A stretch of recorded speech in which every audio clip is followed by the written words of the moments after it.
Hello there, ladies and gentlemen, and welcome to this video on, I've got a bit of a cold, on,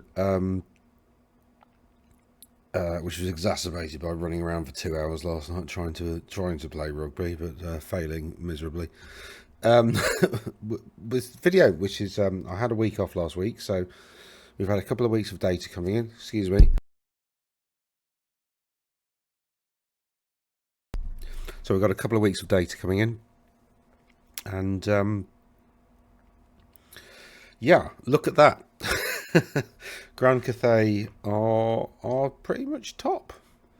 This is Old World Rankings, of course. Go to oldworldrankings.com, and that has pretty much all the data that you can. Oh, look, there's Renegades. Let's put those in as well.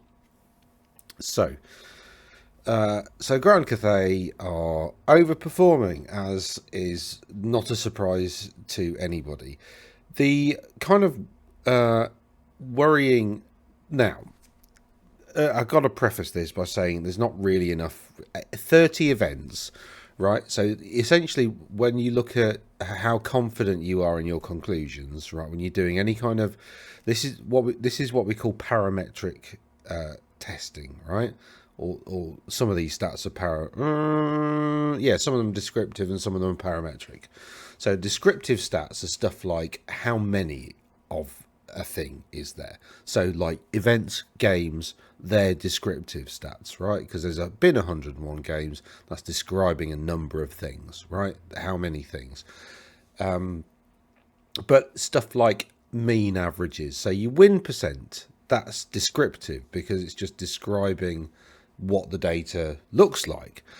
Then other types of data are parametric data, which essentially assumes a normal distribution and gives you an idea as to what the data is actually telling you. So it's deeper than a sort of surface level description, of what the data looks like. So it's like essentially descriptive stats are like telling you what the color of the thing is, but deeper analysis, whether it's parametric or Bayesian or whatever, is Bayesians. Anyway, I'm not going to get into that.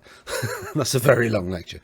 But that kind of deeper understanding tells you the nature of the thing. So yes, it might be a green thing, but is it a tree or is it grass or is it something else? Is it this tin that I have here that's green? So so your deeper understanding, your deeper analysis tells you what it is rather than giving you a surface level description. So again, you can say it's a tree, but what type of tree is it? Where does it grow? What conditions are? There's loads of stuff that you can find out about things, including stats, by looking a bit deeper, and that's what these parametric tests allow you to do. So Grand Cathay now. When we talk about confidence in statistics, what we're saying is we think we've got enough data points that we are reasonably confident of a conclusion. That very long description of, and slightly waffly, of stats, essentially what I'm saying is once you've got I can't remember if it's 500 or 600 data points. That's the point at which you can say you're 95% certain. So you got 95% confidence level that your conclusions are not due to random results. It's very important that you remember that, though, that it's not due to random results, right? So essentially what a confidence test does is it compares this data, I'm pointing at the screen, but the actual data with a random data set, and then just determines how similar those two data sets are. And if the random data set is that's more that gives you a statistical P, which is another measure. I'm getting too complicated. The point is 30 events your confidence level is really low. It's like, I think 60 or 70%, something like that. It gets up to 95%. It's either 500 or 600 data points. I can't remember. I can't remember whether it was four. It's something like 496 or 594 or something like that. It's very nearly a whole number, but it's not quite. And then if you want to be 99% confident, then you have to increase that to 10,000 data points. So actually, in terms of getting those little marginal gains to get from 95 to 99%, you need a ton of data. And if you want like 99.9% certainty, then you're looking at hundreds of thousands of data points. So we're never going to have that kind of medical level of certainty. But we can come close to a 95%. So what I'm saying is that essentially I'm about 2/3 confident that, well, what anybody can say from the 30 events is that you're about 2/3 confident that the parametric testing is reflective of, that the parametric test, i.e. the standard deviation, isn't due to just random results. Like, there is a thing going on here. But we've got to be really tentative because it is still early days. As many people have pointed out, you've really just got the power gamers who've started with Cathay at the moment, and essentially, as more people start to pick them up at tournaments just for a bit of fun, rather than being, super competitive and trying to, win every game with them. Although you say that, I don't know anybody who's at a tournament who doesn't want to win every game. Like, just in general, there are other events if you're not that fussed about winning. But anyway, Grand Cathay are massively outperforming there. That Z score of 3. So I'll just to give you that an indication of what the Z score means, right? So if your Z score of your Z score of like 1 to -1, right? That means you're broadly normal, right? So if you take, like we have here, a list of factions, these ones in the middle with the Z score of between 1 and -1, they're broadly normal, broadly average. The ones that are slightly above that, they're sort of, above average. But then this one is Grand Cathay has a Z score of 3, which is huge. They're hugely better than everybody else at the moment, okay? But again, early days. So, looking at your confidence level, saying that you've got a third of it could be due to random data. Well, if you take a third off the standard deviation, or the deviation from the win rate percentage to the average win rate percentage, then in fact we can do the maths now, can't we? Because Colin's very kindly put the population mean down there. So we've got 44.8% is so 44.8, that's 18, isn't it? 52, 62, yep. So it's 18. So if you take 6 off that, the win rate could be as low as 56%. And the rest of it could be due to just random chance, which still puts them top of the meta, right? So even if we factor all of that in, and a worst case scenario, the worst case scenario is they are the best faction, and actually by some margin. They're in a category of their own, in much the same way that Skaven are still in a category of their own at the bottom. This is from January 2024, which I think is when it core launch, to today. So if we go back and filter results, let's say from the errata to today, first off, there's not a lot of results. This very helpfully limits it to 10 appearances. But the Renegade Vampire counts, again, 21 events. But again, like I've just demonstrated with Cathay, that still means they're very good. Compared with normal vampire counts down there, that Renegade Vampire count is shaping up to be a bit of a problem. But everything else, and Grand Cathay, of course, Nuln, Demons of Chaos, Renegades, they seem to be sort of getting a bit hot, whereas Demons, I think, normally are down there. I don't mind that, but I think Cathay and Val, have a look at vampire counts. Why are they so good? In fact, we could do that as a separate video, couldn't we? And Dark Elves right down the bottom. But again, there's not been a lot of events. There's not a tremendous amount of data. If you just sort of flick around, I think the biggest was about 80 for Tomb Kings. Tomb Kings being right in the middle recently. So this is really interesting. So after the errata and after the FAQ, Britannia have come down a peg. Let's get rid of Renegades for a sec. So you got Grand City of Nuln. Again, 10 events. I mean, half of that data, in fact, most of that will be due to random chance. So it's not like Cathay. So that kind of 10 data points for City State of Nuln. I don't know what percentage that would be. I think that would probably be about 20 or 30%. So it's likely that probably, well, it's possible that 2/3 of the data composition, not composition, what word am I searching for? 2/3 of the data that this figure, this 60% figure is comprised of, could be just essentially due to random chance rather than an actual sort of manifestation of what's going on with the data. So we're going to have to sort of, you know, bite our finger for a bit and wait for more to come in on Nuln. But shaping up like there might be an issue. Again, that was the same with Cathay a couple of weeks ago. They looked a bit like this. So if Nuln and Cathay... Now, you know, the one thing that these two have in common... Excuse me, I just need some tea.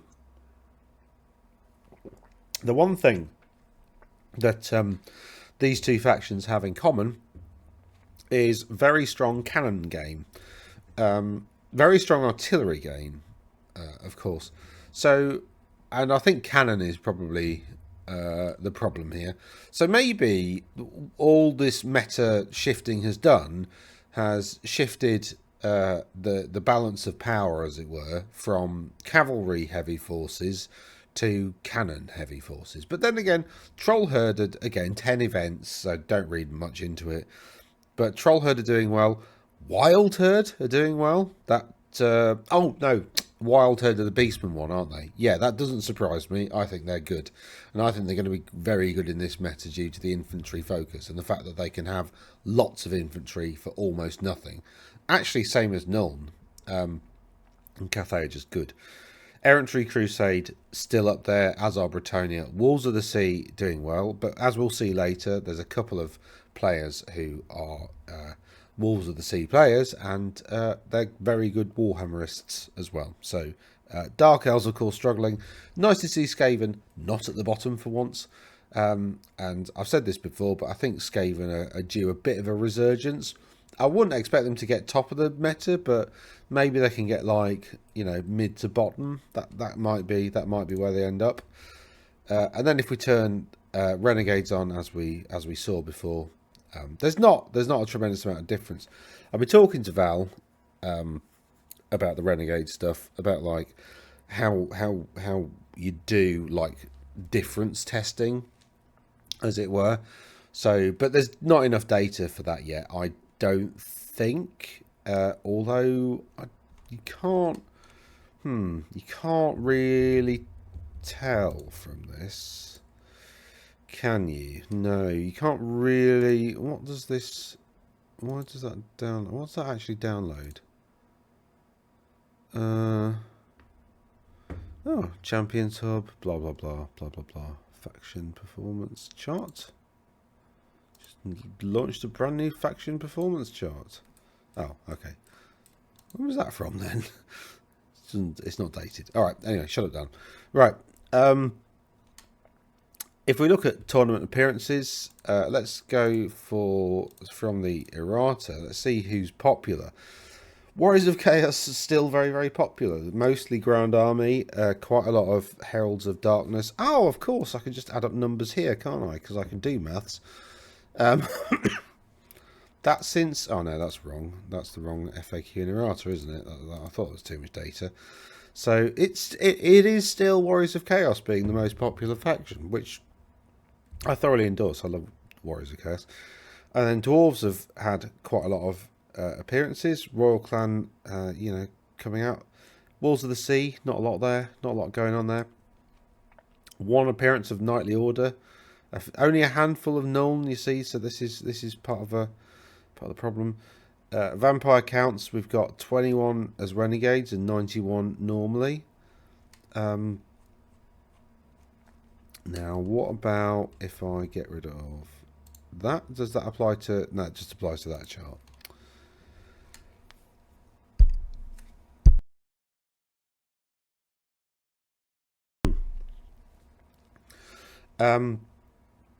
So yeah, since the FAQs dropped, this is where we're up to. Warriors of Chaos, Vampire Counts, Orcs and Goblins, Empire. There's not a lot of, of disruption really going on here. I don't think that's remarkably similar to what it was previously, but yeah, and since then, the most podium appearances in total have been Orcs and Goblins, but of course, Vampire Counts getting the most first place there, and the faction win rate, you got this Vampire Renegade. But again, that's probably, I'd imagine, due to like one or two like very good players somewhere in the world skewing the data slightly. Yeah. So let's have a look at some results. So that's not the states. That is the world. Here we go. And has he got the actual numbers? Here we go. 274. Since when? That's all tournaments, right? Okay. So when that gets up to about 500, yes, we've got enough in Legacy. We've just not got enough in Legacy Renegades in order to do some difference testing. I think I'd like to... I'm not sure whether a simple t-test would be appropriate because the data is longitudinal and a t-test is normally cross-sectional, by which longitudinal data is data that happens over time, and there's things that happen in time that affect them.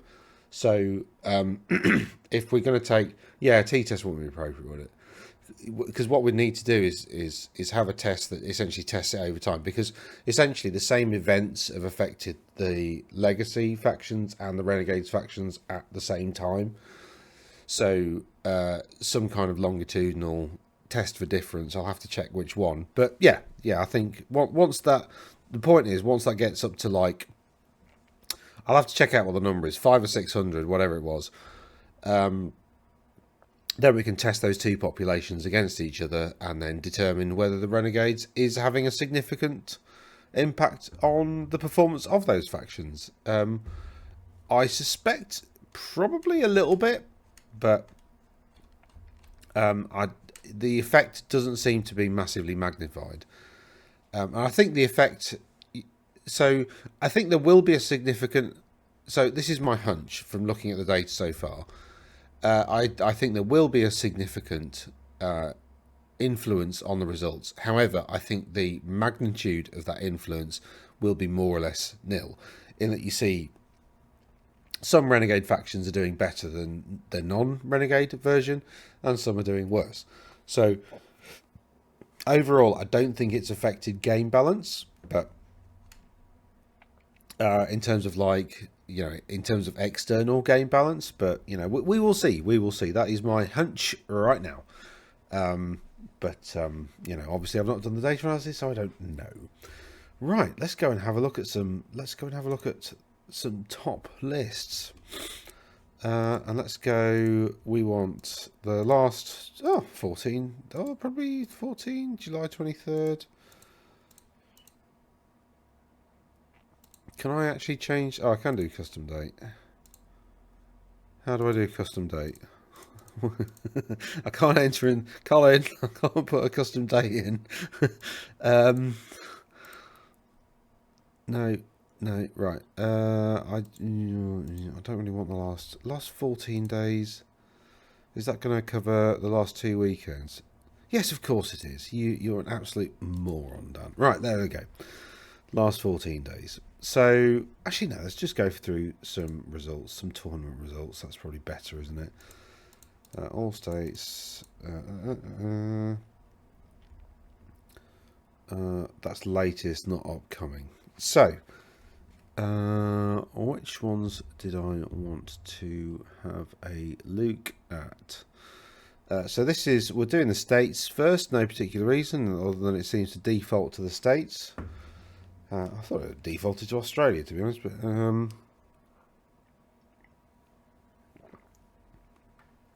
got a circuit going on there.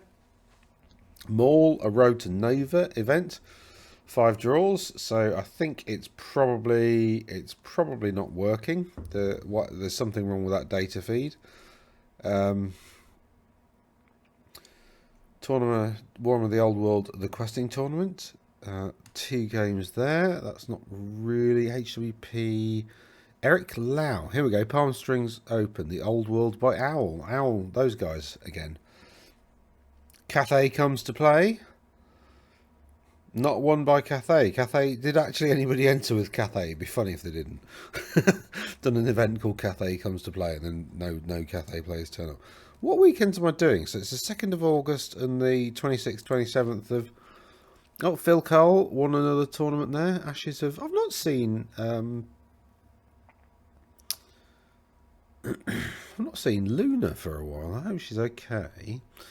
So not a lot really going off. Hugh Blewett here with Grand Cathay. That'll be interesting to look at. I think just his list, to be honest, just to really see what's in it. So that's the states. So let's have a look at this Palm Springs Open. Eric Lau managed to win it. Now, these ranking points, I'm very glad Colin's done this as well, is I suggested a formula that allows you to calculate like a score per event, and it's quite complicated, but it's based on the size of the event, the the percentile you finish at. So, excuse me.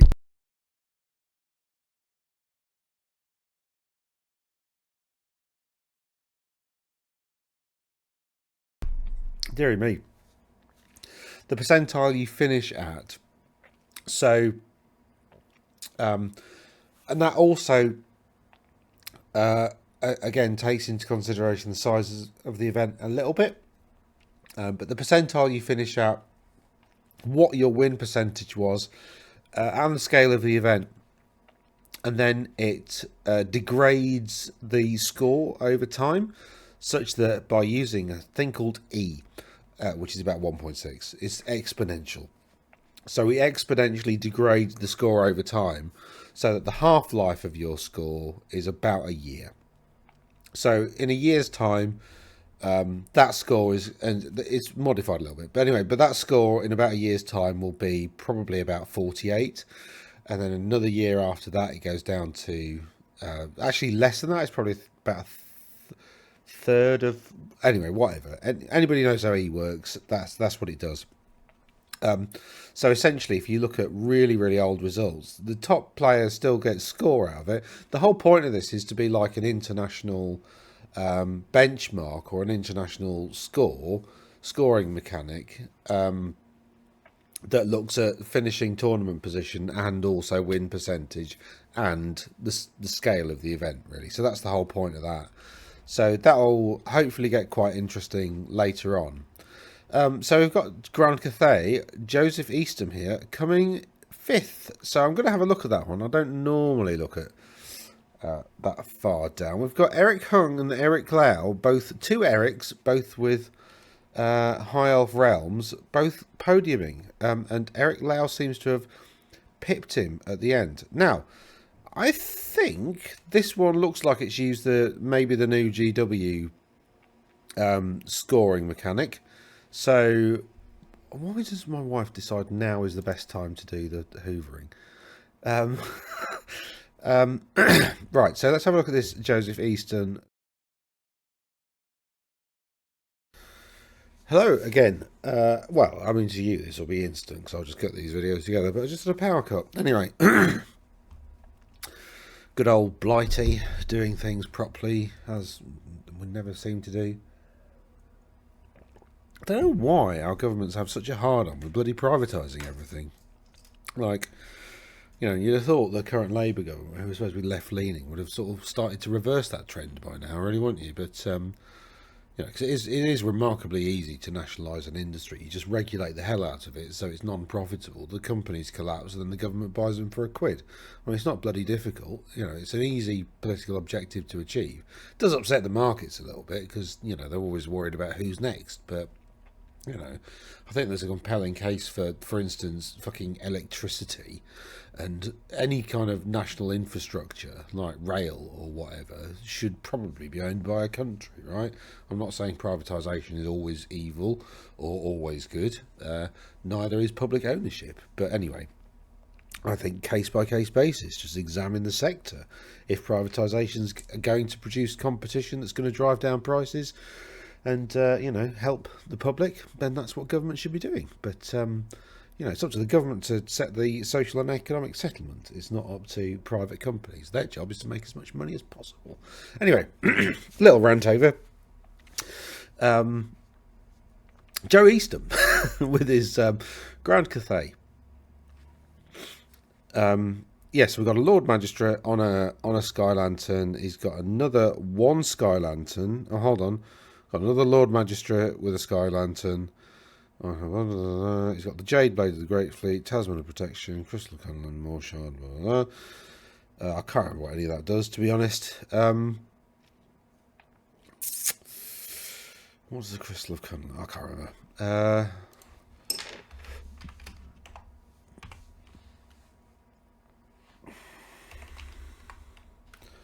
remember. Interesting. Old World Rankings has replaced Old World Builder as my favourite website. Alright, Grand Cathay, Lord Magistrate, Crystal. Oh, I quite like that one. What was it? It was 5 at Ward. Oh, God. Yeah, it's horrible. Especially if you're going to be on a big Sky Lantern. Yeah. Yeah, it's just an improved 5 at Ward, basically, isn't it? Where was he? Here he is. And so we've got the Crystal Cunland, Jade Blade of the Great Fleet. I don't know why that's there. I think he's just had spare points, really. He's got a unit of Lancers, unit of Warriors. He's got 2 Cathayan Grand Cannons, a Sentinel. He's basically bought everything and 3 Sky Lanterns. Now, I think there's a fairly easy fix to this, because I think part of the problem with Cathay are the Lanterns, because they are incredibly powerful. I think the restriction on rare should apply to the mount. So I think your mount, if you buy the mount, it still takes up that kind of rare point allocation. So you can take a Sky Lantern as your rare choice, but then, so in this army, for instance, there wouldn't be this other Sky Lantern. He'd have to pay for something else. So he can have 2 Sky Lanterns, and that's his like rare allocation gone.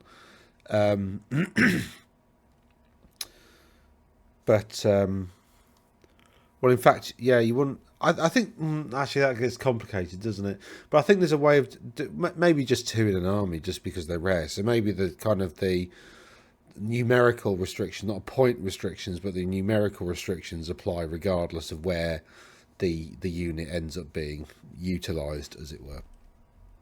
Anyway, so we've got 2 Grand Cannons, which well, Ogre Loaders are broken. The Grand Cannons aren't, but the Ogre Loaders are broken. And then we've got a Jade Sentinel for some magic dealing nonsense. So that's, you know, basically a level 4 with +1 to cast bound spell that you can choose from some decent laws. So that's Cathay. That's that list. But look at, well, nicely, I guess, he managed to lose twice, so it's not invulnerable. It's not invulnerable. There's another Grand Cathay list down here that managed to lose twice as well. So when people say it's not, I don't know. Yeah, anyway. Right, so let's have a look at what am I looking at. Evan McDonough, well done for coming in 3rd with Wildebeests. Which has Malagor the Dark Omen. He's put him in full plate armour. Chalice of Dark Rain. Oh, that's nice. Although Malagor can fly, can't he? So you want to give him like the magic carpet or something. But I thought just to, but then he would be rubbish. You got Dark Hoof. Or is Malagor the Dark Omen an actual character? Am I being really thick? Am I being really thick? I might be being really thick. I didn't think that was a special character. No, it's Krolmor and Goros. That was it. Yeah. Just had a second of doubt there, but we've got a level 4 wizard, got a beast lord on a chariot. We've got a wargore BSB also on a chariot. You got a is that on a no? That level 4 wizard's on foot, and then the hag tree fetish is on Varax, who I guess will be using the dark magic's got some decent magic missiles, so I guess that's where your magic missiles are going to come from. The primal warlords, I really like these. I don't know why normal beastmen, that wasn't just the standard for normal beastmen, to be honest. But he's got some separate ghoul herds, and then another chariot, a herdstone, and some dragon ogres. So interesting list actually. Very, very infantry heavy. He's got 67 infantry there, and these are ambushing to take out cannons and stuff. So yeah, good list that actually. Yeah, because I can see why that did so well. So well done, Evan. And then Be Like Ivan from Eric Hung coming in second. Oh, this is useful because it says up there.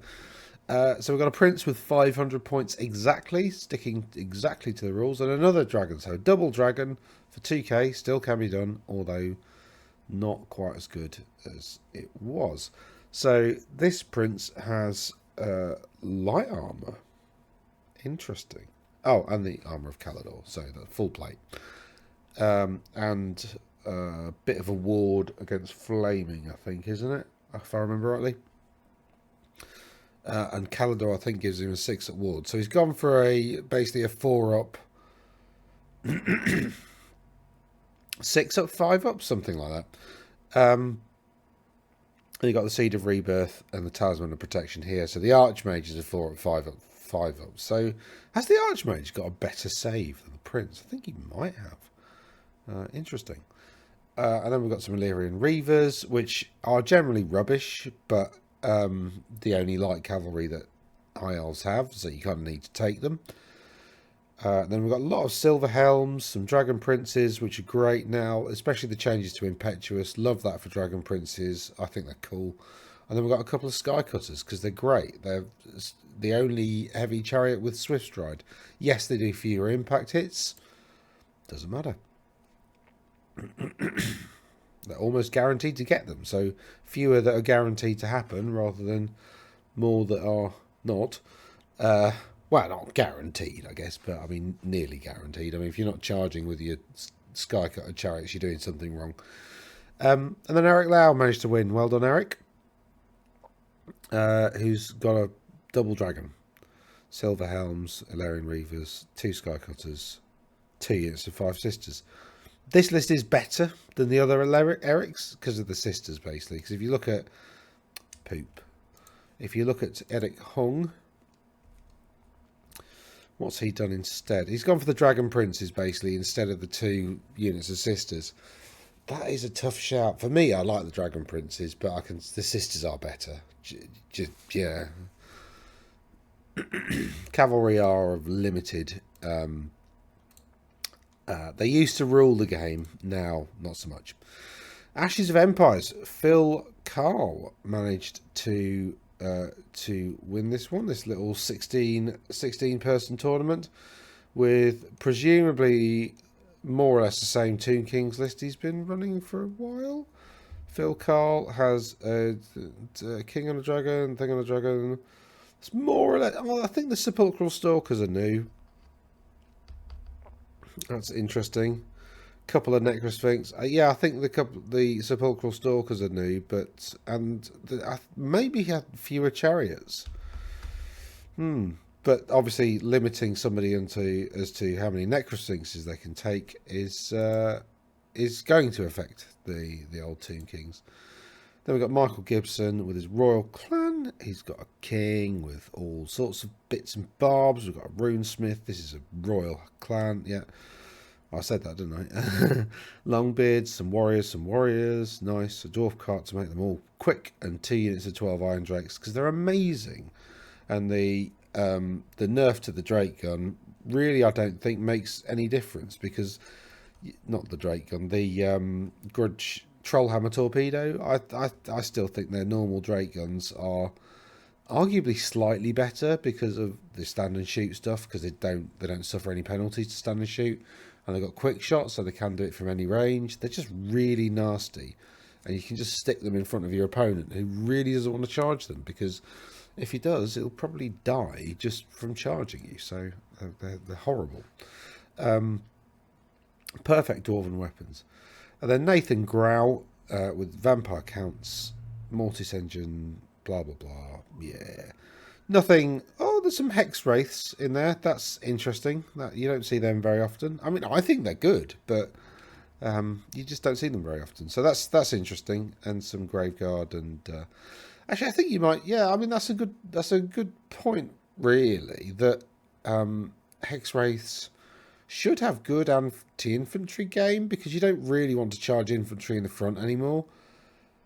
So actually being able to sort of flap over them, do a bit of damage, and then charge a war machine that can't shoot you because you're ethereal, I think that's got game. So well done, Nathan. Good call. Pardon me.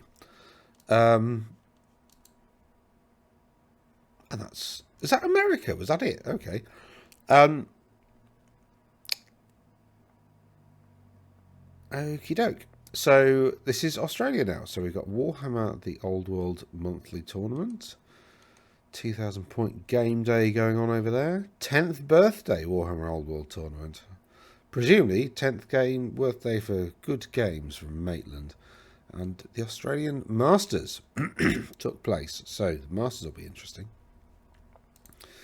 So this Old World monthly tournament, which I don't know where that was. Campbelltown, New South Wales, which is, does it give me? Oh, it does give me an actual, or is it just a random? Oh, it's somewhere there, isn't it? Look at that. Oh, it's probably some kind of nerdy shop around here. Where's my people? I don't know. They should be in there somewhere. It's probably in Paul's men's and boys hairdressing, you'd have thought, wouldn't you?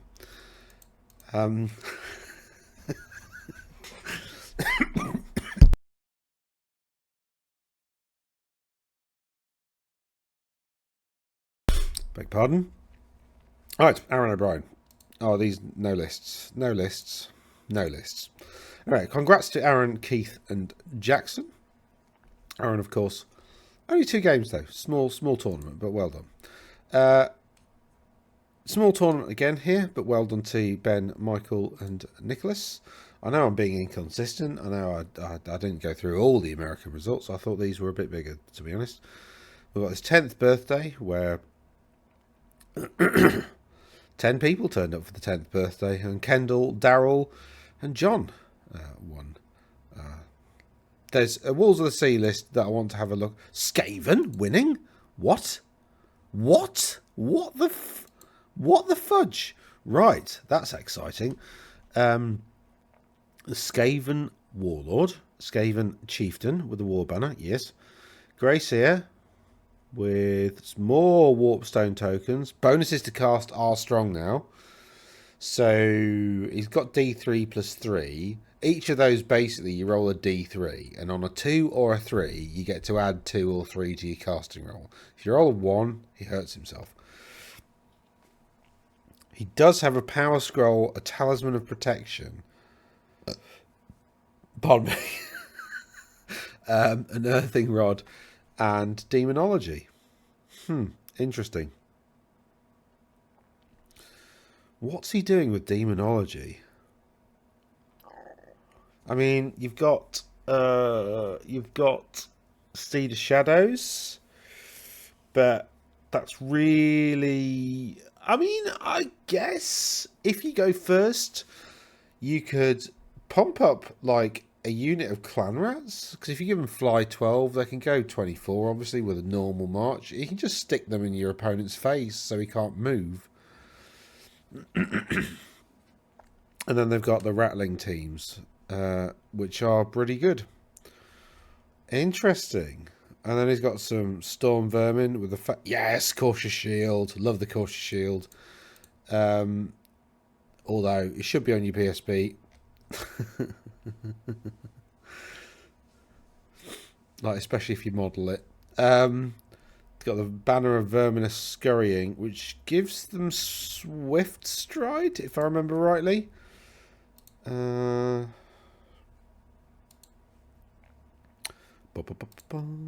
Banner of verminous scurrying. Swift stride, yeah, it does.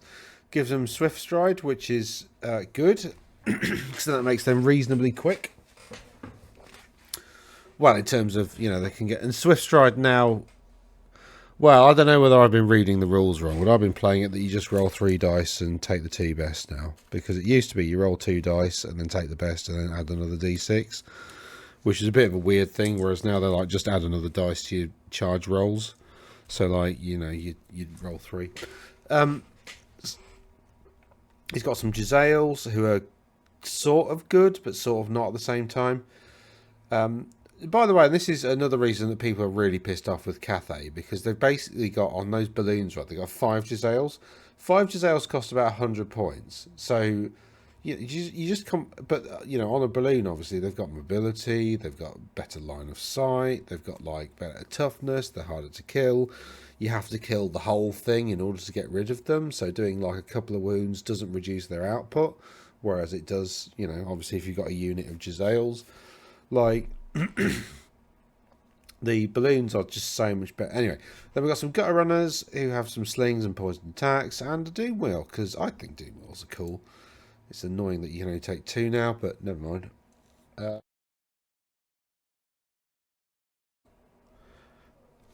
Right, so I'm not quite sure where I was up to. Wilhelm came third with Casket, some Bow Shabti. That's quite an interesting Tomb Kings list, to be honest. I want, there's quite a lot of Bow Shabti in that, and not a lot of, and big unit of infantry. Has he got the? I don't think he's got the poison thing either, has he? Which usually goes in your archers, but interesting. Yeah, really interesting list actually. I bet that plays quite different in a surprising manner. Anyway. And then Arvid da Costa with, yeah, reasonably standard vampire counts. Sorry, I've had a bit of time away from the desk with a bit of a coughing fit and I lie down for a bit. But anyway, so I can't remember where I was up to. It's Netherlands, New Zealand. Okay. Latest results, please. Filter by... Okay. Oh, there was one. 27th. The Old World, Brave Old World. Interesting. Sebastian Manning managed to win with Dwarf and Mountain Holds. Dwarf. 16 players, so not a small, no mean feat winning this one. So let's have a look at the 3rd place Dwarf Mountain Holds. This has Burlock Davidson, 2 sappers, which I think are great. An engineer, a Thane with lots of stuff on, actually very expensive battle standard bearer, but he's got a lot going on there. He's got the Master Rune of Grunye, which gives his unit a 5 at ward, and other units within 6 inches a 6 at ward against shooting. He's got the Master Rune of Gromril, which I think is the 2 up save one. Rune of Preservation, which I think is the one that makes you immune to Killing Blow and multiple wounds. And he's got the Rune of Passage, which means him and his unit get moved through cover, which is going to be quite important because I think he's probably in this unit of Thunderers here. Thunderers with a BSB in I think this is the rule. Correct me if I'm wrong, but I think No, not Thunderers. Oh, no, no. Sorry. I had Hammerers in my head when I was looking at Thunderers. No, so so Burlock definitely goes in that unit of Thunderers because he makes them like they can move and shoot without penalty, and it just makes them really good and extra AP and bits and bobs. So yeah, because they've got Expeditionary Marksman, which I forget what that does. Engineers. Here we go. Yeah, Burlock Daminson has range finding optics, which means Thunderers reroll hit rolls of 1. That's it, and they're not. So they get to reroll hit rolls of 1, and they're not -1 to hit at long range, which is really good. And Expeditionary Marksman. Oh, I wrote this list before before the book came out. Dwarf, Expeditionary, boop, boop, boop. Okay, so they don't suffer any negative to move and shoot. Cool. So they can move and shoot at long range with no penalty, which makes them really, really good. And he's got a couple of cannons. And an organ gun with function over form. Interesting. A couple of Doomseekers. Doomseekers are really, really good because you just stick them around your artillery pieces, and it just gives you an extra turn of like shooting with them, basically. So essentially, like if somebody's got like war machine hunters like rocking around, you can just chuck your Doomseekers in the way, and he's got to deal with them first. So really, really, really useful, cheap, and also if they die, you don't care because you get victory points when they die. So you've effectively just earned yourself 100 victory points as long as you manage to make sure they die. So yeah, that was a pretty good list, and it only came third in the land of the Kiwis. Alex Chew has an engineer with a grenade launching blunderbuss. He's got White Cloak again, quite popular item, that potion of toughness. Healing potion is very good. I'm surprised you don't see it more often, because the ability to just give, like, your characters very rarely die all at once. And yeah, I know it only heals D3 wounds, but still, like, even healing 1 is worth 20-30 points. Giving your main character like an extra wound is pretty worthwhile. I mean, obviously statistically wards and regens are more effective, but in combination with a healing potion, I don't know why you don't see it more on Chaos Lords, especially if they're mounted, because they've got like loads of wounds to make back. So for instance, if you've got like a full wound character and you give it a 5 at ward, well, your opponent's going to have to do 6 bits of damage to it in order to take down the full wounds, because 6 hits on 5s, that's 2 saves, so 4 go through. So statistically 6.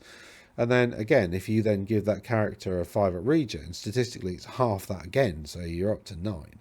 So if you give it like another D3 wounds, i.e. another 2 wounds, that's probably another 4 on top. So the first ward is like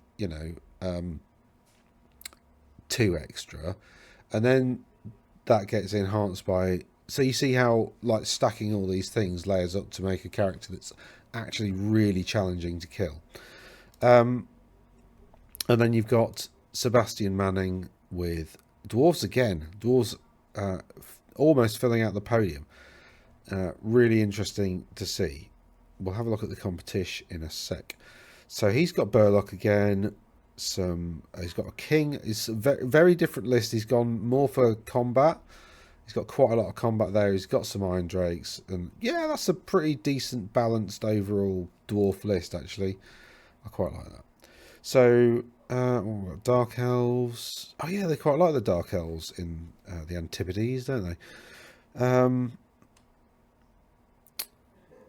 Yeah, I mean, yeah. There's no. I guess there's no. There is a Cathay list here. What did this Cathay chap take? Shugengan, level 3, level 4, strategist on a thing. Ah, okay. So 2 ground cannons and 2 rocket batteries. Rocket batteries look pretty rubbish because just stone throwers and mortars in general, the rules need writing to make them better. Because at the moment they're pretty ineffective. Because like they're very inaccurate, which doesn't help them. They need to be, they need to be hitting more often than not. And then, I wouldn't. I know, like, some people like the kind of D6 attacks approach in blast weapons and stuff as adopted in 40k. I really like the templates. I think it's quite cool. There just needs to be a way to make them do a bit more damage, because like in Warhammer at the moment, in war in general, artillery always causes the most casualties. Always causes the most casualties. So, artillery needs to be made better, sort of. Especially like stone throwers and mortars and stuff, because I love mortars. I think they're so cool. And actually, in the real world, mortars are very, very effective artillery. So, they should be a lot better than they are. Righty ho. So that was New Zealand. And then Norwegia. I don't know what accent that is, or even if that's Norwegian. Any online tourneys? No. Poland. Oh, a few here.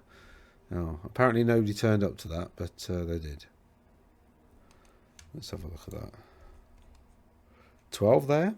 So well done to these guys. I don't think I want to look at any of those lists. Oh, hold on. No, hold on. A Wood Elf player won. Oh, that I do want to look at that. He's gone for Talzin. He's got a Glade Lord. Yeah, with loads of cool stuff on. He's gone with Dragon. He's got the Crown of Antlers. 5 at Ward. Nice. Aspect of the Boar. Forget what that does. He's got a Spellweaver.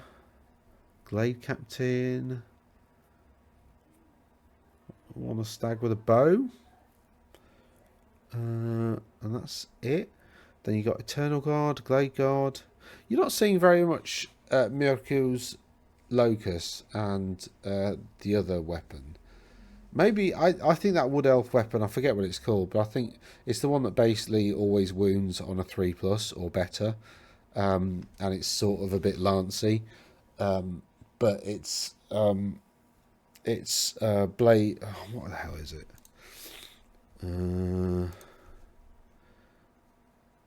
Spear of Twilight. Yeah, you're not seeing that, but maybe it's just a bit too expensive and people would rather take other things. And Aspect of the Bear, I think this was written in the old one. Aspect of the Bear is pretty, it's pretty good. So we've got Treekin and Wildwood Rangers. Wildwood Rangers again. You're seeing these a bit more frequently now. I mean, the models are cool, so I can well understand it. But he managed to do it on points. So again, he probably got 2 very good results, and then. That draw was reasonably neutral. See, this is the other problem with like a 20-0 system, because the differential between like getting massacred and a draw is 10 points, which is half.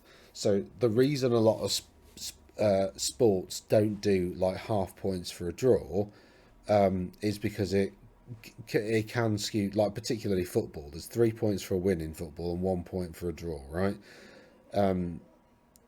Rugby it is 4 and 2, but as I've talked about in other videos, there are bonus points. So winning and losing, it's not as simple as just a double points tally. Basically, the most you can get is 5 for a win. So, but the reason that a win is normally rewarded with much more points than a draw is to basically incentivize people to go for a win. Whereas actually, weirdly, and now I'm thinking about it, you are kind of incentivized to play negatively and go for a draw, because getting 10, as you can see, is better than getting like a series of narrow, if you're...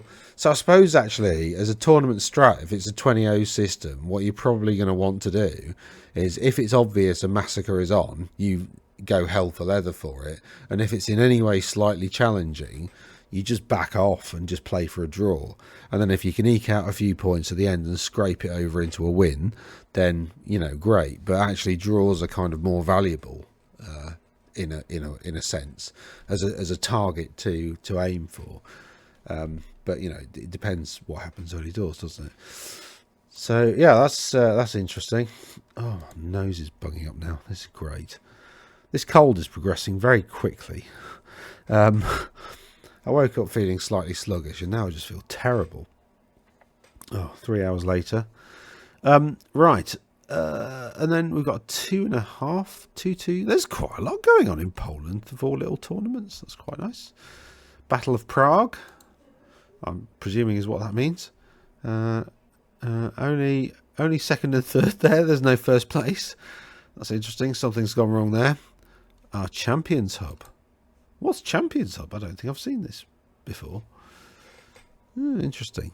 Yeah, there was a first place. Paladinat Braga. Kali 7 there. That's weird. It doesn't seem to have pulled through the first place there. So that's a bit odd. But well done to those chaps. Anyway, we've got 17 player tournament in Krakow, and Mirai with Dwarves coming in third.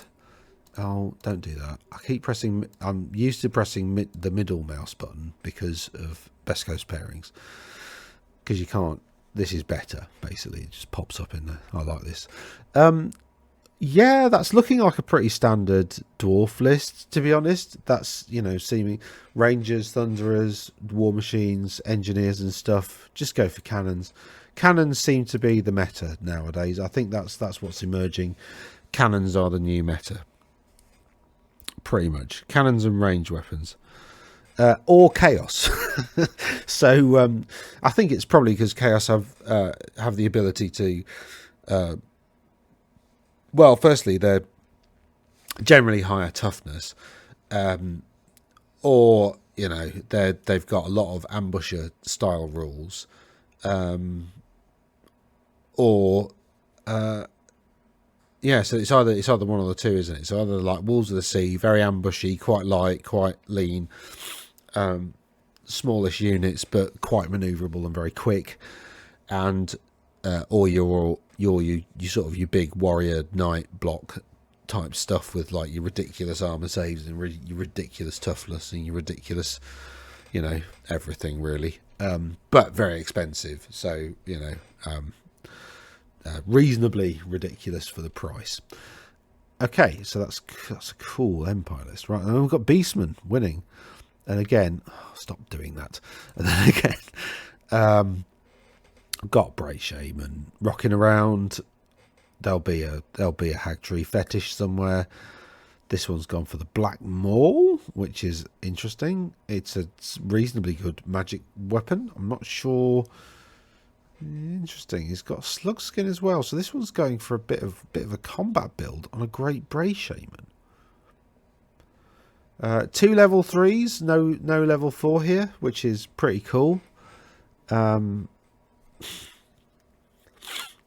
It's like I said on another video, but that kind of jump from level 2 to level 3 is, you know, 100% worth an upgrade. That jump from like level 1 to 2 or level 3 to 4 though is kind of a marginal call. So I think we're going to see a lot more level 1, level 3 wizards. You're not going to see a lot of level 4, which does mean you are penalising characters like, for instance, Galrauch, who, you know, can't get the Zeech +1 to cast bonus. You know, is a level 4 wizard, but doesn't really derive any utility from being a level 4 wizard. But within his points, there will be, you know, around about 30 points for the level 3 to 4 upgrade, which, you know, realistically isn't really worth a lot. It's just knowledge of an extra spell, which normally costs 15.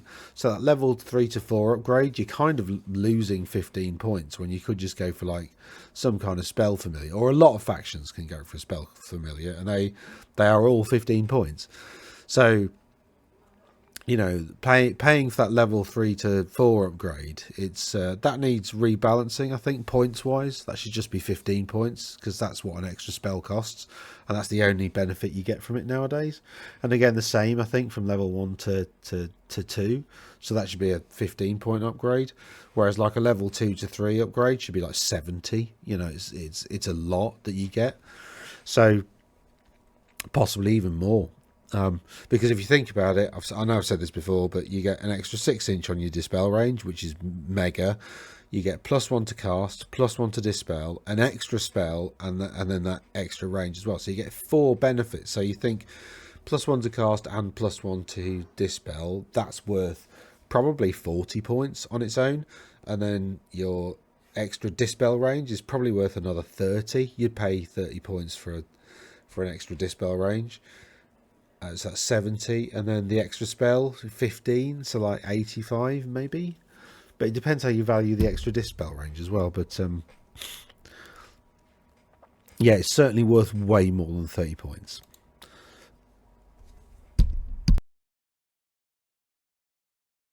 I did turn it off. Cool. So yeah, well done to Boba, Ruda Brody, and Mirai, who I've probably butchered their names, but anyway, sorry. This is a smallish tournament here with vampire counts. Well done to Dimu, Jakob, and Meratul. I don't know. I can do passable Lithuanian, but that's about it. Which is nothing like Polish. Even though they're quite close geographically, the languages are entirely different. Because one is Baltic and one is, I forget the root of Polish actually, but the Baltic language. Anyway, shut up, Dan. Nobody cares about that. Right.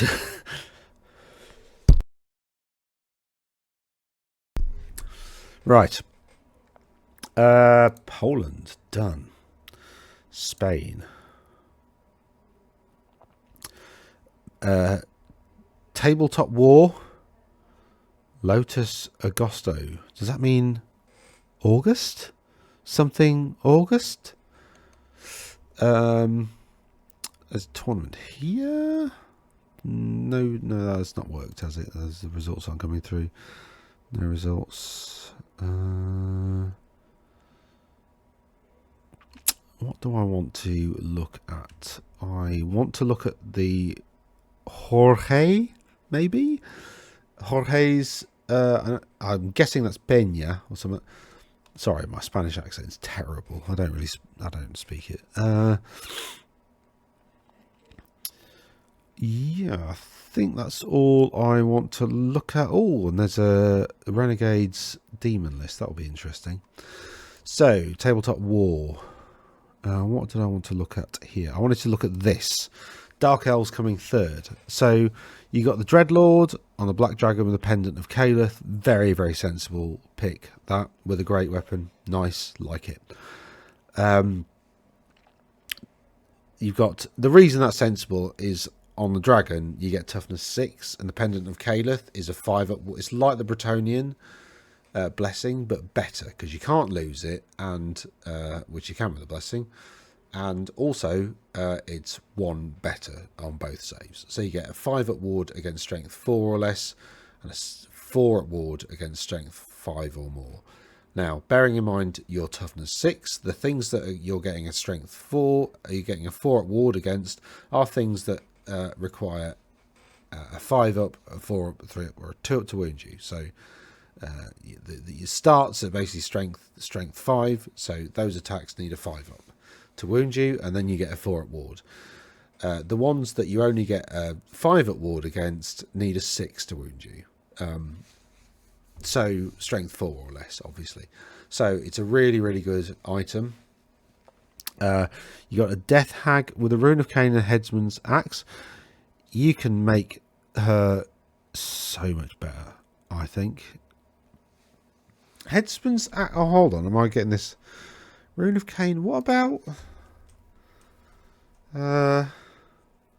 What's the? Where have I put them? Oh no, I've lost my dot. Oh, it's probably on my phone. So the only downside of this old world build, you can't log in and save your lists. You've got to, so the lists that are on my phone are different to the ones that are on here. Oh, my throat is really tickly. Death Hag, because I thought you want to give, that one's the extra, that's it, extra tax D3, and then you want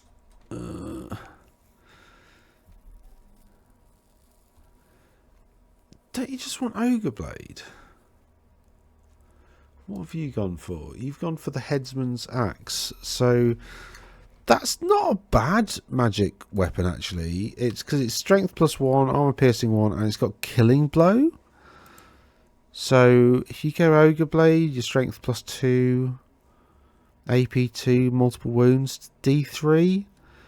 I still think Ogre Blade's better, and it's within your budget because you got 75 points. Did you want something else as well? No. No. I mean, surely you can make 10 points. You can just drop a few Witch Elves, can't you? Can you? Yeah, because Witch Elves are core, aren't they? Yeah, so you've got enough points there to just drop a few Witch Elves and just give her the Ogre Blade. The rest of it is perfect though, because so the Banner of Harganeth I think gives you extra AP or something, doesn't it? Banner of Harganeth AP, yeah, extra AP. So your Banner of Harganeth gives you extra AP. So essentially, this unit is essentially just carrying the Death Hag. And because they're frenzied, right, you're going to get into combat. So it doesn't matter if you get shot up beforehand, you don't care because you're frenzied. So the Death Hag and the Witch Elves, 27 of them, so that's like a 9x3, isn't it? Are going to sort of pile forwards as quickly as they possibly can. In order to make it into combat. And then the Death Hag is going to go to work, and she's going to do a lot of work. Headsman's Axe, yeah, it's swingy though. I mean, I guess you do have lots of attacks. She's got like, what, 3 attacks base, I think?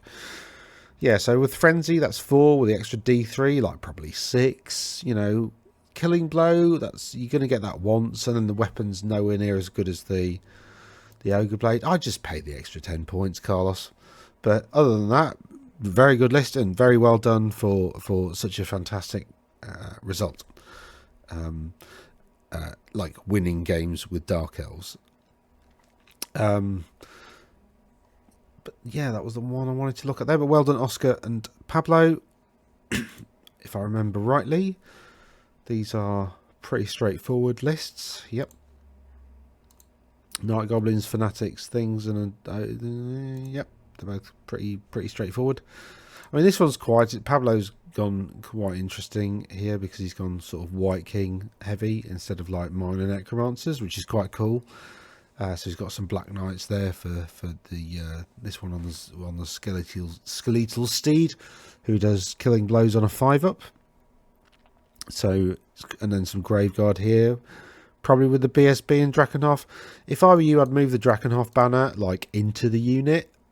Because you can always bring back your in fact the banner bearer in the unit is going to be the last model to die, and even if somebody can target it, you can always resurrect it anyway. So the banner, this can get challenged out and then die, whereas if it's in the unit it can't. So if you've got unless you want flexibility as to where you put it, because if you want this to maybe go in the Skeleton Warriors or maybe go in the Zombies, then obviously the White Lord. The BSB gives you flexibility in terms of where that banner goes, tactical flexibility. Whereas if you're definitely always going to be in one unit, just stick it in the unit. Right. Don't know why that's... Crace. Yeah, I wanted to have a look at this. Again, 23 players is a pretty decent sized tournament, and Crace have won all 3 games here. But I think these have just gone for victory. No, they haven't, have they? Oh, they've gone for wins and then, yeah. Jorge Pena. Oh, actually, I might want to look at all these. So, this is the Creation host. He's got them for a Prince, on a Dragon, Noble, on a Griffin. I've seen that before. BSB Noble on a Griffin. Some Woodsman, Scouting. 2 units of White Lions, because they're great. some archers, a couple of line chariots, and a couple of sisters. Yeah, decent list. Decent list. That's going to do some work, and the sisters are going to be quite scary for people because they are quite nasty. Que vien el churumbi. Don't know what that means. Que vien? What could that be? Anyway.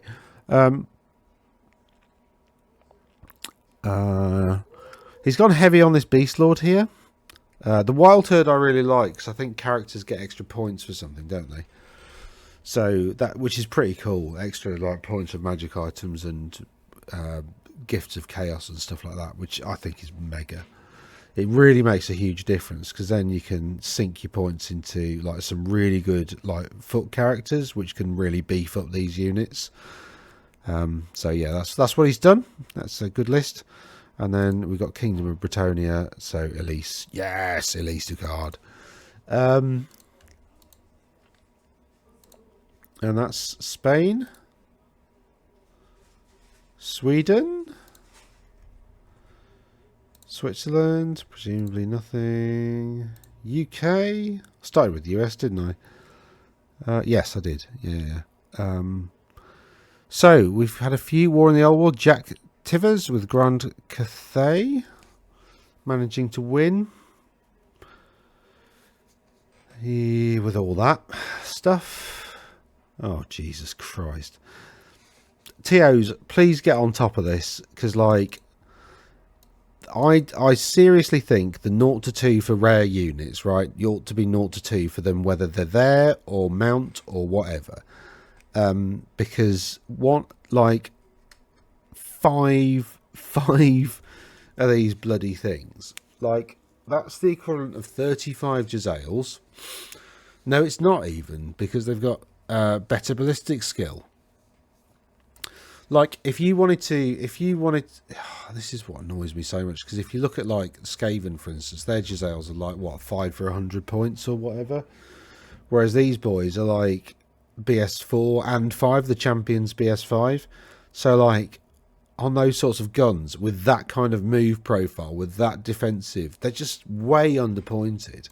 Either that or Jezzails are overpointed, but I don't feel like Jezzails are overpointed. I just think these are almost half price as to what they should. Almost half price. They're really good. I know I didn't say that in my review video, but people have been pointing stuff out and what makes them so good, and they are just ridiculous. I mean, I was unhappy with them in my review video. I am more unhappy with them now, to be honest. But yeah, I remember reading. I think really it's because like in the game they kind of function like a mini cannon. So I was expecting like a kind of a mobile cannon-y sort of profile, a bit like oh, what were the in 6th when you had Dogs of War? You had a little like horse cannon thing, which was like strength or 7 or 8, something like that, and had an armor piercing. So it's just like a mini cannon. So I was expecting like a strength 8 cannon with like D3, or maybe just a flat 2, multiple wounds, something like that. But anyway, yeah, so I think that's what I was expecting, and I didn't get that. And I'm like, oh, these are a bit rubbish. Look at these, I only got 5 guns. And then I've gone back and read the profile of the guns.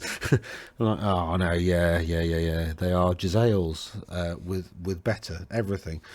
So, yeah, they're horrible. And then he's got some Lancers who are ambushing. And then he's got some which you can add one or take one away from because of all your Sky Lanterns. So you got these Jade Warriors to basically sit on objectives, and then you got 15 Jezzails just basically pounding units. Because if you think actually on average, like maybe half of those are going to hit, they're going to do, and they're just going to go around the table hunting like expensive units, aren't they, and just shooting them. Although with this list, like. I don't know how it would deal with like somebody with a dragon, because I guess they've got fly, so they can the sky lanterns can like maneuver out the way and just get annoying. And like the problem is, you catch one when you finally catch.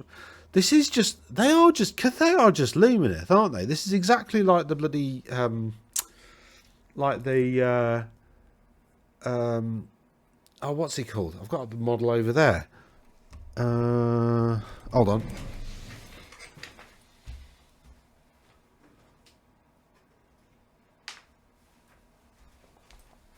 That dude. This dude. What's his name? I've forgotten his name. Anyway, him. Sevireth. That's it. I told you I was terrible with names. So Sevireth, you know, it's just like Sevireth and the other wind spirits, isn't it? Like they've given them too many special rules. Yeah, and Teclis is like Miao Ying, and you've got some ridiculous infantry that have too many bonuses. You've got some cavalry that are a bit naff, but fulfill a role. It is it's just Lumineth. Cathay is just Lumineth all over again. Right, anyway. So that's that. But well done, Jack. Anyway, good list. I sound like I'm being critical. I'm not being critical of. Obviously, these are all tournament players, so they're going to win a tournament. That's the point. But that was Jack's winning list, and we got some Tomb King. Well done, Tomb King. Tom Wakefield coming in third in the Old World 6. And Malik coming in second with Orcs and Goblins. So a good mix of stuff there. Got Vampire Counts, Bretonnia and Khemri winning Bunker in the Old World. Well done to Russ, Jack and Matt. War for the Old World 11, a 2K tournament, a 5-game tournament. Jack Allen, who quite often wins tournaments. But we've also got some Renegade Dark Elves here and some Lizardmen. So a very interesting podium here. So Jamie managed with this list. He's got a couple of dragons, 2 dreadlords though, which is unusual. Normally you see a dreadlord and a sorceress. So obviously he wants to just go for. Oh, this one's got the dragon. That's is that smart? Could you give it to a sorceress? I guess you couldn't afford the Talisman of Protection if it was a sorcerer. Yeah. Oh, can sorceresses take illusion? They probably can't take illusion. Interesting. And then he's got some Dark Riders, some Dark Elf Warriors to basically take up space, some Shades to be a pain, some Doomfire Warlocks. I still think they're quite good. And a War Hydra, which is interesting. I prefer the Charybdis myself, but War Hydra works as a sort of distraction kind effects. How many people were at this one? 14 people, 5 games. And Pip Hamilton comes in second with a Slan, who's got General and BSB. Interesting. Then we've gone for an Old Blood and a Carnosaur with the Blade of Revered Zunki, which is fantastic. It's I love that sword. It's got such a good profile for Lizardman. Blade of Revered Zunki. I'll just show you its rules. It's strength +1 in combat, so 6 basically. No armor piercing, but no armor or ward saves are allowed. Armor or ward is pretty big, really. Like negating ward saves, it's pretty nasty. And then considering he's got 5 attacks at strength 5, weapon skill 6 isn't the best, but he's also got Furious Charge, so he gets +1 attack on the charge. So that's 6 attacks, hitting you at strength 6, no armor or ward saves is pretty horrendous. And the thing is on a Carnosaur, so you've got he's now up to toughness 6. The Carnosaur itself has 4 attacks.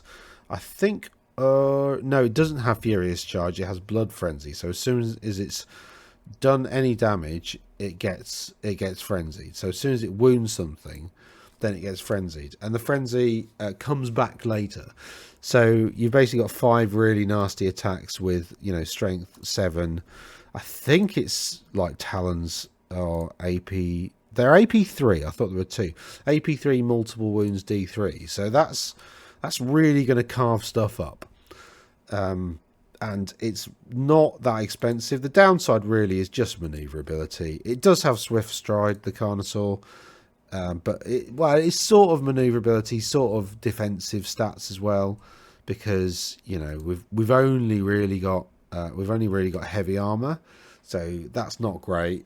So you need to do something else to try and keep it alive, like Talisman of Protection or something. But yeah, that old blood build I really like, obviously, as I've got one. Saurus Scarvetcher has gone for some Temple Guard, which you kind of have to with a Slan Mage Priest. And then we've got some Skinky boys, because Skinks are great. Tebus Dilodons, they're pretty cool. I wish they were a bit more defensive, but whatever. And then some Cold One Riders, who I think have always been pretty good, and now they've changed the... which I always thought were pretty good, but now they've changed the rules on stupidity to make it a bit more impactful. If you fail the test, I think there's a case against taking them, really, because they're only leadership 8, which before wasn't a massive problem because you could just move them forwards, whereas now you can't. So meh. And then we've got some Renegade Dark Elves. Interesting, this Lizardman, I'm presuming the Lizardman list, they are using the Renegade rules throughout. So Daryl presumably was as well, but maybe that's... Or maybe he wasn't. So we got 2 Dreadlords. Oh yeah, we've been through this one, idiot. And then the winner was Jack Allen for Empire, as usually he is. And we have a Grandmaster. It's just gone for standard. Grandmaster, Order of the Fiery Heart. Interesting. We've got some anti-magic stuff. We've got a wizard, some engineers, some Knights of the Fiery Heart. With a Ring of Tal and a War Banner. Got some archers, cannons, 4 cannons.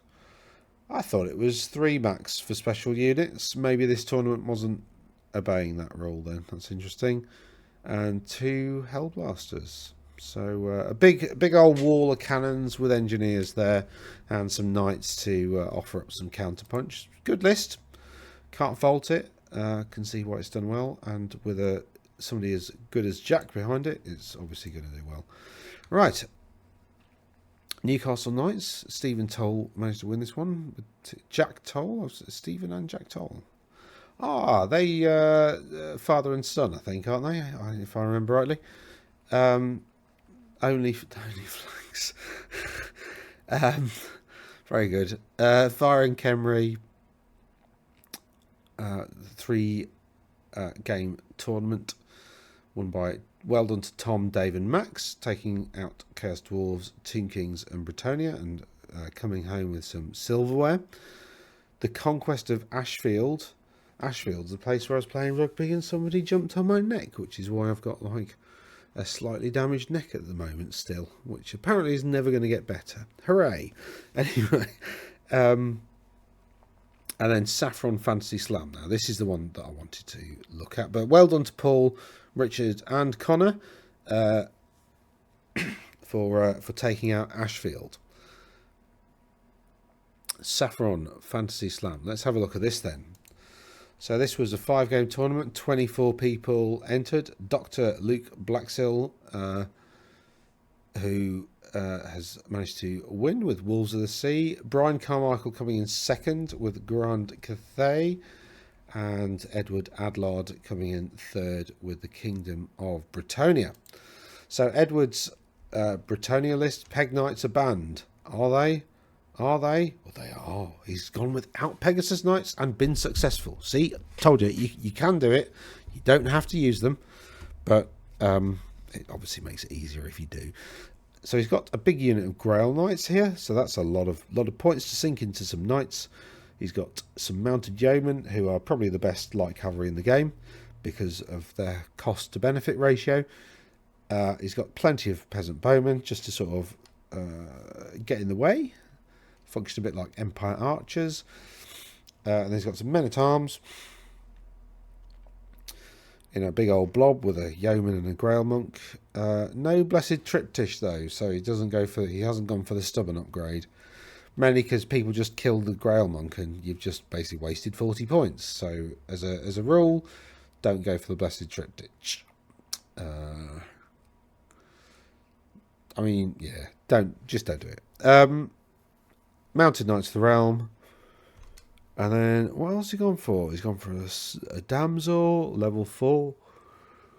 Elementalism. Paladin on Royal Pegasus, BSB. And then we've got Royal Pegasus for a Duke who's got the Ogre Blade and the Virtual Knightly Temper. That's the one that gives you Hatred, everybody, and D3 extra attacks on the charge. So with the Ogre Blade and with his natural 4 attacks, that's going to do a bit of damage. And then, of course, you've got this Paladin who's D'ing up, basically. He's going fairly defensive. He's gone for Gauntlet of the Duel because he wants to be able to call duels out and not have his opponent refuse. Actually, that's a much stronger weapon than you think sometimes, because if you've got, like, you know, if somebody's been foolish enough to leave, like, a wizard in a unit of archers, you can just chuck that Paladin into that wizard in the unit of archers and issue a challenge that can't be refused. It's got to be the wizard. Wizard just dies, and you just sniped him out. So you can use it quite skillfully on occasion. Then Brian Carmichael, Grand Cathay. He's got Shigeng, a Sugar Daddy, a Sugar Granddaddy, and a Sugar Zaddy, and a Sugar Daddy. That's what I went for, wasn't it? Another Sugar Daddy, another 3. What? Oh, is that a cheat code? 2 Sky Lanterns. So yeah, this is interesting. Actually, he's gone 2 Sky Lanterns, 2 cannons, loads of warriors, and loads of low level 1 level 4. They're all Yang. Loads of minor wizards. Most interesting. Illusion. Monkey King's Wisdom is a horrendously overpowered magic item, and he's gone for Illusion, so he gets more attacks with it.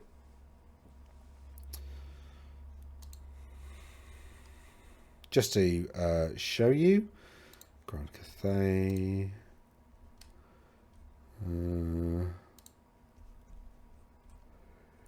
Where is it? Where is it? Monkey King's Wisdom.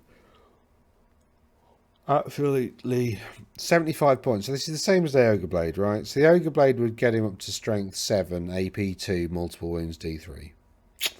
This one, for the cost of Strike Last, which is such a tremendous cost, you get Strength 10, AP 4, multiple wound D3. Absolutely ridiculous. You know, you're doing 2d6 attacks at that. Ridiculous. Right, that's a very good list. Very good list. Well done, Brian. Well done. Well done. You still got to actually turn up and with the games, writing the list. You know, it's really interesting that there's no like magistrates as well. I mean, frankly, I don't really rate them, but Wolves of the Sea. We're going to the Dogs. Chairman Eddie. We're going to the Dogs. What's that a reference? Miss Mirror, Andromeda de Sard, Boys from Benidorm. Leave it out, Gov. Wasp in my point, Dirty Dick and Razor Mix football hooligans. Meaty Chunks, Ashley, Trev Tone. I don't get the reference. This is a film that I've not seen.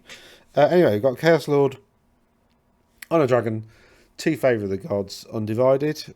Yeah, to be that Lord on Dragon option. Yeah, because you've still got a 3-up save from full plate and shield, and then he's got a 5-up inbuilt ward anyway, so he's reasonably well defended with like 10 wounds and toughness 6. He's still going to be a bit of an issue, even though he's not as much of an issue as he was. You've got Favour of the Gods, a Ruby Ring of Ruin here on a Exalted Sorcerer, on a Chariot. Exalted? No, Sorcerer Lord, isn't it? Exalted Sorcerer is just level 1. Then you got another level 1 on a Chariot with a Rod of the Damned and Favour of the Gods. So no... what's the... Chaos have got a magic item that turns off magic, basically. None of that. Which is quite interesting. Then we've got some Marauder Berserkers. some Marauder Horse, some more Marauders, and a couple of units of Warhounds. So no Chaos Warriors there. He's gone purely for Marauders. I think he's going numbers. So he's got a bit of flexibility from these. These Berserkers are actually quite good when they get in combat and they skirmish. So they're quite difficult to take down. Then we've got a couple of Gigantic Spawn of Nurgle for the 5-up regen. It's so good. They're sort of straight. Their core rules are definitely worth those points anyway. So I wouldn't say they're underpointed. Maybe they are a little underpointed, but they are. I say that. I'm not sure they are. I think they're probably fairly pointed. And then we've got Dragon Ogres, just single Dragon Ogre Shartax, just to Trev and Tone, just to go around and hunt war machines, basically. So yeah, really interesting Wolves of the Sea list. Yeah, really interesting.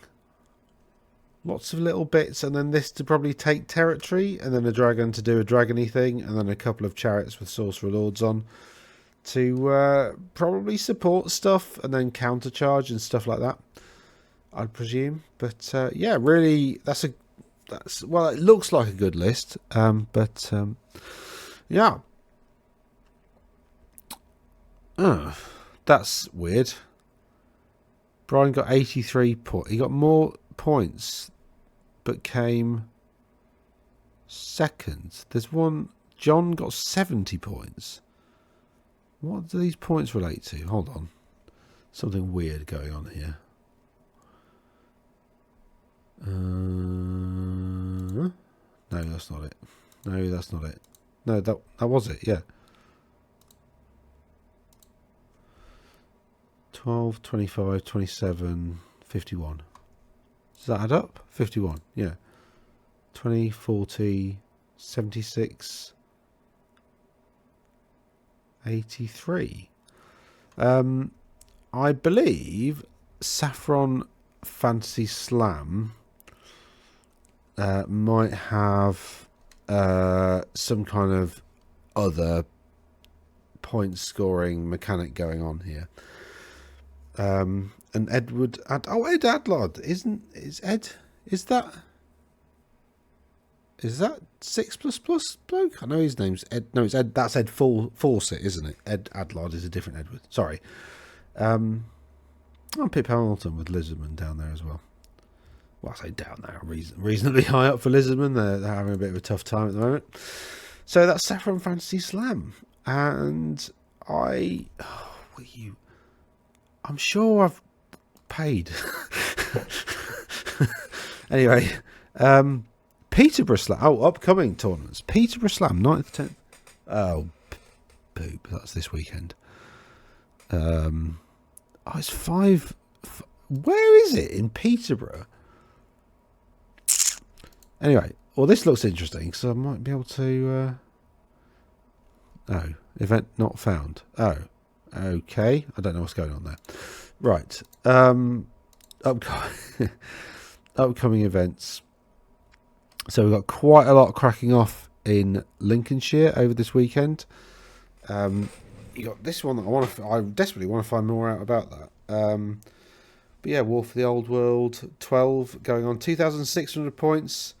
That's on the 16th, 17th August. That'll be really interesting. I think that's is that Rob Symes or is that somebody else? I think I saw Rob and Val on their Square Based channel discussing like points a while ago, and I think Rob said something like, we still don't know what the points limit is on games because the game's really new and it might not be 2,000 points. I agree. I think it might be like 226. I think 26 might be it. I've said this before. I think like 2, 3, 4, 5, 6, somewhere around there. I think 3,000 is just a bit. It just gives you a bit too much flexibility in terms of list writing, so you can do some really broken stuff for 3,000 points. But I think there is enough compromise within a 2,600 point list that, so it'd be interesting to see how these sorts of events go as well.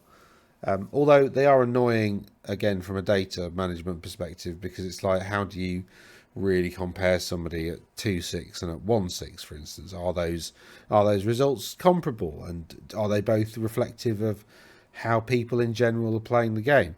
Because, you know, essentially the meta highlights the extremes of results and behavior in the current play state of the game. So, you know, if you think about all these people, these like professional gamers on YouTube that just play games for a living, you watch them play games, and they can play the games way better than you can, and that's why it's interesting to watch. It's interesting to watch people be really good at the thing that you can do. So, like, you know, this is why I think, you know, people like Rob are onto something in terms of like televising these tournaments, because, like, you look at any sport, including esports, right? Everybody who does an activity or does a hobby or plays a sport or whatever, everybody likes to watch other people do it better than them so they can learn. But it's also really cool to watch somebody else enjoying and being very good at something that you're good at. So I don't know why I got onto that, to be honest. Segued off as usual into a confused rant about something irrelevant, probably.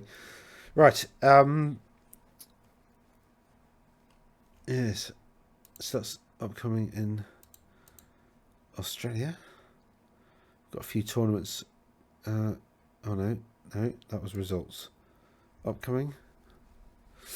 Got a few coming up in Australia over the weekend. Castle Assault in Hamilton. That looks good. I like the look of this.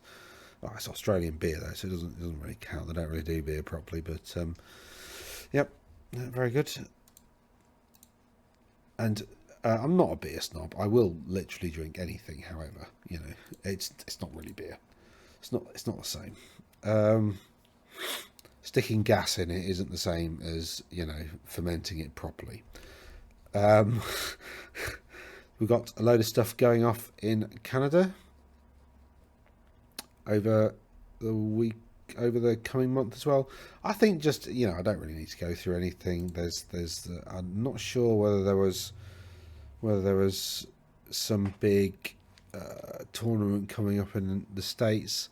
I mean, that'll be interesting. I think Lone Star have done a few events, and it's quite interesting how they're going. Where's the really big one? There should be a really big one somewhere. No, can't find it. What's it called? Nova. Here we go. Warhammer the Old. So that's on the 30th of August. So this is one to keep your eye on, the Nova tournament, because that is a massive. It's normally pretty big. It's normally one of the biggest tournaments to run. So that one's definitely worth keeping an eye on. But that's not for a good old while. And I'm not sure whether we've got any other massive. Well, I say massive. I'd say like 50 plus players is pretty big at the moment. If you can get more than 50 players, you're doing really well. You got another 2-dayer there, Toy Soldier: The Resurrection, 50 player cap there. That could be quite big. You got the Facehammer GT. That's always pretty big. So yeah, I'd try and get to that if you can. I don't think I can, but annoyingly. And is there any other big? I don't think there's any other like massive. That one's 50 cap. Yeah, I don't think there's any other sort of largish tournament going across the UK over summer, which is a bit weird. Yes. Right. Well, I'm going to spend some time trying to find out about this. And I hope you have a lovely day. Toodaloo.